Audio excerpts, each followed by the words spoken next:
5 పూజలు చెప్పారండి. ఈ 5 పూజలు శివాలయంలో చేసిన వాడికి జీవితంలో తిరుగుండదట, ఇక వాడికి పునర్జన్మ కూడా ఉండదని చెప్పారు. అందులో మొట్టమొదటిది ఆవాహన. శివుడి దగ్గరికి వెళ్ళగానే ఇలా 2 చేతులు పెట్టి ఆవాహయామి అనండి. ఇది మొదటి పూజ. రెండవది ఏమిటి? ధ్యానం. శివుడికి సంబంధించిన ఏదో ఒక శ్లోకం భక్తితో చదవండి. మీరు ఏ ఆలయానికి వెడితే ఆలయంలో ఉన్నటువంటి దేవుణ్ణి స్తోత్రం చేయండి. స్తోత్రం చాలా గొప్పది. దీనికి ధ్యానము అని పేరు అనమాట. భగవంతుణ్ణి వర్ణించేటటువంటి కవిత్వమునకు ధ్యానము అని పేరు. ఆ ధ్యాన శ్లోకాలు చాలా గొప్ప ఉన్నాయి. అందులో ముఖ్యంగా శివుడికి వందే శంభు ఉమాపతి మరి ఒక శ్లోకం ఉంది, చాలా ఇష్టం చూసిన.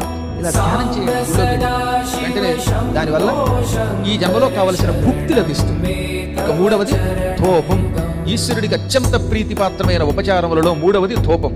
ధూపం బాగా ఇస్తే, శివుడికి బాగా సాంబ్రాణి వెలిగించి లేక అగరత్తులు వెలిగించి ధూపు స్టిక్కులు వెలిగించి పొగ పెడితే వద్దంటే డబ్బు వస్తుంది. ఇక దీపం వెలిగిస్తే జ్ఞానం కలుగుతుంది.